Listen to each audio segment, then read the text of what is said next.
Alhamdulillah saya juga dapat hidayah, hadiah teristimewa dari Allah Subhanahu wa taala. Semoga kita istiqomah dalam iman Islam sampai ke akhirat Jannatul Firdaus. Amin ya Rob. Amin ya Mujibah Sailin. Assalamualaikum, sehat kita dari Kak Risma Yulianti Manalu. SGGH apa? Halak kita lagi nih, orang kita Batak Buru Manalu ya. Insya Allah kita istiqomah hingga rayat. Jangan kita meninggal kecuali dalam Islam. Aku bangga menjadi Batak, beradat dan berbudaya. Aku bangga menjadi Muslim, teguh dalam akidah, menjalankan syariat. Aku Batak beradat, aku Batak bersahadat. Batak beradat, Batak bersahadat. Sehat-sehat kita. Kan yang bengkok-bengkok semua ada petilasannya dan sejarahnya terbukti sampai sekarang. Contoh air zam-zam itu, sejarah Nabi Ismail. Hari raya kurban diperingati tiap tahun sampai kiamat. Ka'bah yang mendirikan Nabi Ibrahim akan berdiri sampai kiamat juga. Angkasa Adrik berkomentar, aku tanggapin ini ya. Assalamualaikum sahabat kita. Jadi betul cinta. Salah satu dari sekian banyak alasan aku semakin mencintai Islam dan yakin dan teguh ini adalah kebenaran itu adalah kisah Nabi Ibrahim. Apalagi mujizat air zam-zam ini nyata hingga sekarang bisa kita lihat, bisa kita saksikan, dan itu tidak pernah kering, tidak pernah berhenti, sudah ribuan tahun ya kan. Dan yang satu lagi apa? Al-Quran tidak pernah berubah sampai akhir zaman, nanti tidak akan ada yang bisa merubahnya ya. Kemudian kisah-kisahnya itu, karena aku bandingkan dari kitab sebelumnya yang diyakini dengan Al-Quran sangat jauh berbeda. Contoh ketika Abraham di kitab sana ya menerima wahyu itu, beliau mengajak Ishak dan kedua bujangnya ke Gunung Moria, ke Bukit Moria untuk mengkorbankan ini, tetapi dia tidak bicara. Anaknya duluan yang bertanya, "Oh ayah, di sini sudah ada kayu dan api. Di mana domba yang akan kita korbankan?" Kata ayahnya, "Nanti Tuhan yang sediakan," katanya gitu. Kemudian diikatnya lah. Ada ditulis itu, diikatnya lah Ishak ini. Kenapa diikat? Berarti ada pemberontakan kalau diikat ya kan? Tetapi di dalam Al-Quran, Nabi Ibrahim menerima wahyu, kemudian dia bicara terhadap Nabi Ismail. "Oh anakku," katanya, "ya ayah, aku diperintahkan Tuhan untuk menyembelihmu," katanya. "Jika itu perintah Tuhan, insya Allah aku orang yang sabar," kata Ismail. Ini pesan moralnya sangat kuat ya. Maka kemudian tiap tahun kita rayakan ya, tiap tahun dirayakan perihal itu. Bukan soal korban-korban motong-motong itu, tapi pesan moral dari kisah ini. Iya, love Islam dalam, semakin dalam lagi. Cuma satu pertanyaanku samamu, kalau kau memang mu'alaf dan dari suku Batak, berarti setidaknya kau pernah mengkonsumsi bebong kan? Dulu ya betul. Apalagi di Seborong-Borong itu kan banyak yang piara bebongnya loh. Banyak, mamaku dulu piara bebong. Itu tuh aku sampai sekarang pun ya. Nah, yang mau kutanyakan adalah bagaimana darah kau yang sudah terkontaminasi dengan daging bebong yang pernah kau konsumsi itu? Daleh? Ih, marah dia. Secara bebong itu kan haram di agama kau yang sekarang. Berarti darah kau juga haram dong. Monggo dijawab ya Daleh. Nyonya Jahit Stephen Moms berkomentar. Aku tanggapi. Assalamualaikum sehat kita. Yang pertama, memang dirimu tidak Daleh, tapi kok agak rendah ya. Rendah itu literasinya. Malu harusnya bertanya seperti ini. Kenapa? Makanan, sari-sari makanan tidak mengendap ataupun tinggal lama di dalam darah kita cinta. Pernah belajar biologi kan? Pernah sampai SMP ya. Jadi begitu kita makan nih ya, makanan itu diserap oleh usus halus kan. Nah, masuk ke aliran darah ya kan, masuk ke aliran darah, diserap oleh sel-sel tubuh kita. Sel-sel tubuh kita yang jumlahnya banyak kali, lebih dari 40 triliun ini menyerap zat makanan itu, zat gizi itu, memakainya menjadi energi, menjadi fungsi-fungsi tubuh kita. Jadi itu terpakai semua. Itulah makanya lapar lagi dan lapar lagi. Setiap 6 jam kau pasti lapar. Mau sebanyak apapun kau makan, pasti 6-8 jam lagi kau lapar lagi. Kenapa? karena sari-sari makanan yang kau konsumsi itu terpakai, keluar, lepas. Masuk itu? Masuk ya. Jadi yang kedua, dosa-dosa pelanggaran, ya termasuk memakan yang haram-haram itu dulu. Di masa kekafiran aku, kafir aku bilang ya, aku gantiinnya jadi biar nggak melanggar ya. Itu sudah diampuni ketika aku mengucapkan 2 kalimat syahadat, masuk Islam. Bukan hanya masalah itu, yang paling penting itu adalah dosa syirik yang sudah diampuni. Itu yang paling kejam ya kan, bahwa kita menyembah selain sang pencipta. Itu dia. Jadi sudah diampuni cinta. Namun ya sekarang aku sudah berdosa lagi lah. Namanya juga manusia, tempat salah dan dosa ya kak. Itulah makanya disebutkan orang-orang mualaf itu bersih. Karena begitu mengucapkan 2 kalimat syahadat, dosa-dosa kita diampuni. Semua di masa kekafiran kita. Itu ada dalilnya di Al-Anfal ayat 38. Katakanlah kepada orang-orang kafir, jika meninggalkan kekafirannya, niscaya dosa-dosanya diampuni. Itu dia. Ya, jadi lain kali jangan tanyakan seperti ini kepada orang yang mualaf. Malu kau ya. Siap-siap di sana. Katakan Adam, apakah Adam disiksa Tuhan dengan sholat 5 kali sehari? Tidak. Apakah Musa dan nabi-nabi Yahudi disiksa Tuhan dengan perintah sholat 5 kali sehari? Kok disiksa? Tidak. Sholat itu ritual pagan Quraisy yang dianut Muhammad bermodus pesan perintah Allah Subhanahu wa taala. Dongeng bos, kata si Alex Chat. Assalamualaikum, saat kita ku tanggapi.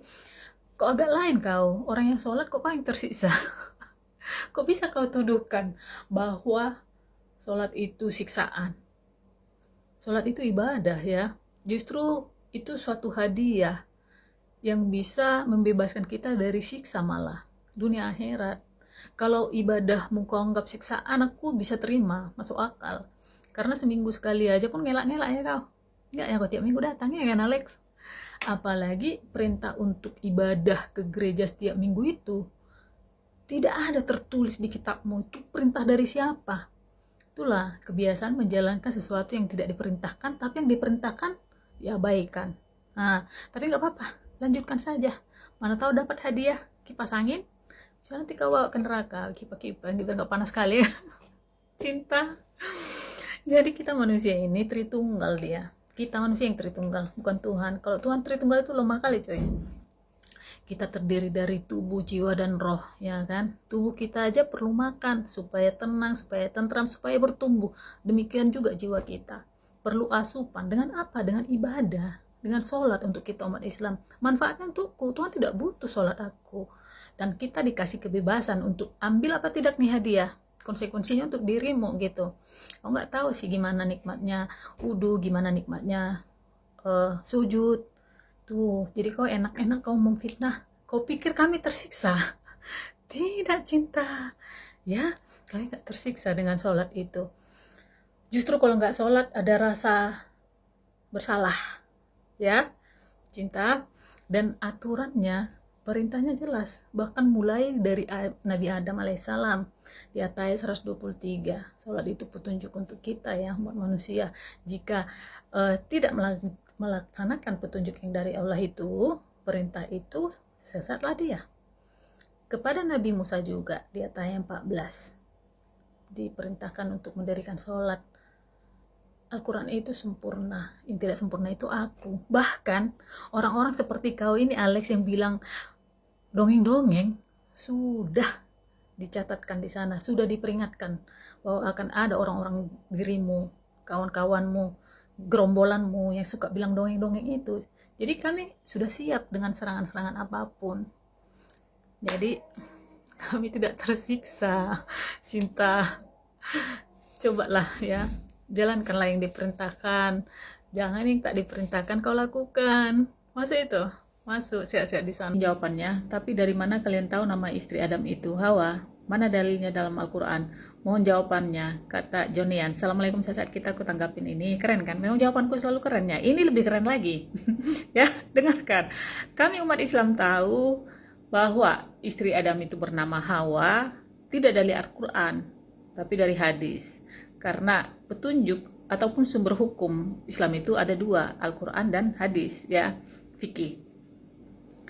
Lalu karena banyak ya yang seperti memperolok, oh Al-Quran gak ada nama istri Adam siapa gitu, memperolok seolah kesempurnaan Al-Quran itu cacat hanya gara-gara tidak ada nama istri Adam.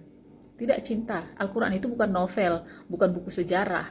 Al-Quran itu kitab suci yang benar-benar suci, yang mana core-nya, utamanya itu apa? Untuk menjadi petunjuk, untuk menjadi advice bagi manusia.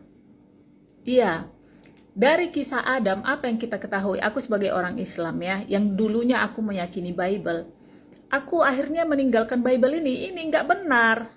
Ya, itu keimanan aku ya. Apa sih yang diajarkan Bible tentang penciptaan Adam dan kisah pelanggarannya? Gak ada yang diajarkannya di situ. Yang diajarkan kisah itu adalah mencari biang kerok, mencari kambing hitam. Adam ditanya, kecarian kan Tuhan pada saat itu, Adam, di manakah engkau? Katanya begitu. Adam tahu dia melakukan kesalahan, bersembunyi dia. Datang Tuhan, kecarian ya kan. Terus ditanya, apa jawaban Adam? Ini nih perempuan ini yang kau kasih untukku, yang menggoda-goda aku untuk memakannya. Datang perempuan itu tuh, ular itu katanya. Mencari biang kerok, mencari kambing hitam. Nah, lama-lama akhirnya kemudian apa? Dosa Adam ini diturunkan ke semua anak cucunya hingga sekarang yang meyakini itu. Supaya apa? Supaya genaplah bahwa Yesus Tuhan mempertanggungjawabkan dosa-dosa Adam.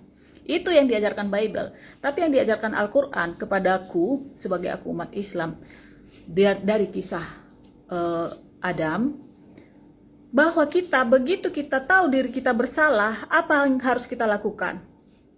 Bertobat, minta ampun, minta maaf. Itu. Karena kita tidak meragukan kemahakuasaan, kemahapengampunan Tuhan itu. Itu dia cinta.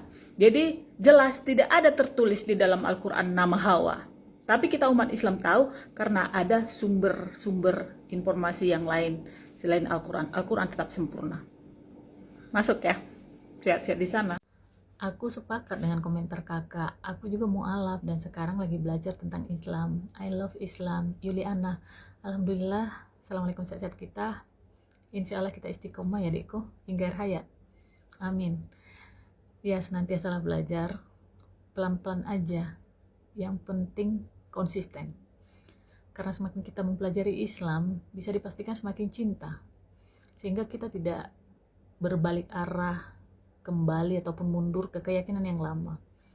Aku dulu Kristen Protestan, insya Allah tidak akan kembali, karena sudah ku pelajari kedua agama ini, ku compare dan ku dapati bahwa Islam itu benar-benar agama yang diridhoi oleh Allah Subhanahu wa Ta'ala. Dan ketika belajar, kutemukan, ya, ini sistematis, teratur, logik, tidak kontroversi. Jadi aku mau kasih sedikit contoh ya, ini share kita, barangkali aja bisa menambah kecintaan kita. Di dalam Islam kan kita diajari bahwa semua manusia yang lahir ke dunia ini itu dalam keadaan bersih, tidak berdosa. Anak-anak kecil yang belum bisa membedakan baik buruk ataupun benar atau salah itu tidak berdosa. Masuk akal ya? Ya, di sana jangan harap begitu baru brojol udah berdosa kau coy.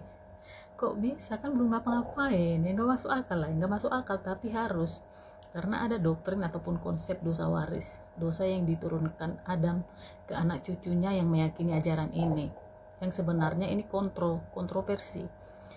Ada Matius 14 kalau nggak salah ya, boleh dikoreksi. Apa kata Yesus? Biarkanlah anak-anak kecil itu datang kepadaku dan jangan menghalanginya, karena kerajaan surga adalah milik orang-orang seperti mereka. Kenapa kerajaan surga milik anak-anak kecil? Ya karena tidak berdosa kan? Masuk itu? Masuk. Dan sebenarnya di Bible itu pun tidak ada tertulis secara eksplisit konsep dosa waris ini. Dan Yesus juga tidak pernah mengajari itu. Tapi itulah yang menjadi cikal bakal akhirnya nanti Yesus ini menjadi Tuhan, menjadi penyelamat dari dosa umat manusia. begitu. Oleh karena ada tulisan Paulus di Roma berapa aku lupa, sebab upah dosa ialah maut. Jadi Yesus turun untuk mengalahkan maut ini, begitu. Dalam keyakinan kita, Ali Imran ayat 185, segala yang bernyawa akan mengalami kematian, dan itu sudah ketentuan Allah Subhanahu wa taala. Allah yang memberikan kehidupan, Allah juga yang memberikan kematian. Segala sesuatu adalah di bawah kekuasaannya. Ya, banyak lagi sebenarnya, tapi untuk hari ini itu dulu. Semoga kita semakin cinta, don't go anywhere, stay here, istiqomah kita hingga akhir hayat. Sehat-sehat di sana. Terima kasih.